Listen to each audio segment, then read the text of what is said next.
इतने लंबे संघर्ष के बाद 22 जनवरी 2024 जब अयोध्या में श्री राम के मंदिर का शिलान्यास किया जाता है, हर तरफ चहल पहल और खुशी थी। लेकिन असली में इस मंदिर की कहानी त्रेता युग में ही शुरू होती है।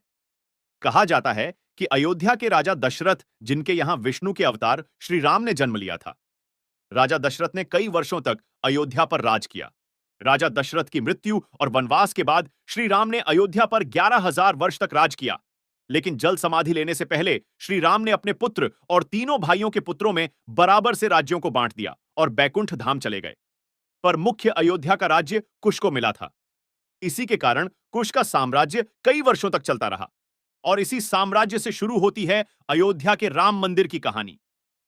अपने काल में राजा कुश ने श्री राम का एक भव्य मंदिर बनाया, जिसमें श्री राम की मूर्ति को स्थापित किया गया। राजा कुश के बाद 31 पीढ़ियों तक इस मंदिर की प्रतिष्ठा बनी रही।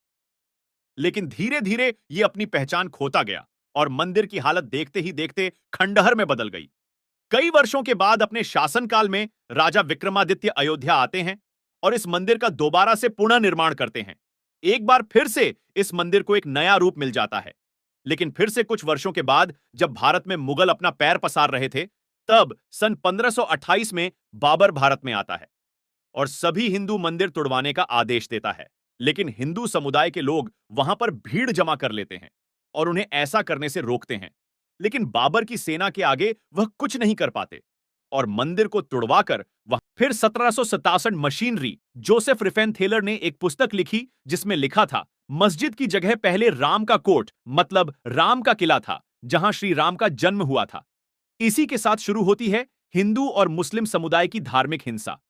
सन 1885 हिंदू समुदाय का समूह मस्जिद के बाहर प्रदर्शन करता है और दोनों समुदायों में भारी हिंसा होती है, जिसमें कई लोग अपनी जान गंवा देते हैं। फिर दिसंबर 1858 तब ब्रिटिश सरकार विवादित स्थान पर हिंदुओं के पूजा करने पर रोक लगा देती है। लेकिन हिंदू समुदाय के लोग मस्जिद के बाहर सामने ही चबूतरे पर श्री राम की मूर्ति रखकर पूजा पाठ करने लगते हैं। दोनों पक्ष आमने सामने अपने धार्मिक काम करने लगते हैं। 23 दिसंबर 1939 की रात को बाबरी मस्जिद के अंदर राम और सीता की मूर्तियां स्थापित की गई और अगले दिन से भक्त इकट्ठा होने लगे। भारतीय जनता 1950 पार्टी तक के राज्य ने नेता सीआरपीसी की धारा 145 के तहत मस्जिद पर नियंत्रण कर लिया और मुसलमानों को नहीं बल्कि हिंदुओं को उस स्थान पर पूजा करने की अनुमति दी। 1980 के दशक में हिंदू राष्ट्रवादी परिवार, संघ परिवार से संबंधित विश्व हिंदू परिषद वीएचपी ने हिंदुओं के लिए इस स्थान को पुनः प्राप्त करने और इस स्थान पर शिशु राम, रामलल्ला को समर्पित एक मंदिर बनाने के लिए एक नया आंदोलन शुरू किया। विहिप ने जय श्री राम लिखी ईंटें और धन इकट्ठा करना शुरू कर दिया। सरकार और उत्तर प्रदेश सरकार इस बात पर सहमत हुई थी कि शिलान्यास विवादित स्थल के बाहर किया जाएगा। 9 नवंबर 1929 को नेताओं और साधुओं के एक समूह ने विवादित भूमि के बगल में 200 लीटर गड्ढा खोदकर आधारशिला रखी। 6 दिसंबर 1952 को वीएचपी और भारतीय जनता पार्टी ने इस स्थल पर 150,000 स्वयंसेवकों को शामिल करते हुए एक रैली का आयोजन किया। तभी रैली हिंसक हो गई। भीड़ सुरक्षा बलों पर हावी हो गई और मस्जिद को तोड़ दिया। मस्जिद के विध्वंस के परिणाम स्वरूप भारत के हिंदू और मुस्लिम समुदायों के बीच कई महीनों तक हिंसा हुई। 5 जुलाई 2005 को 5 आतंकवादियों ने अयोध्या में नष्ट की गई बाबरी मस्जिद के स्थान पर अस्थायी राम मंदिर पर हमला किया।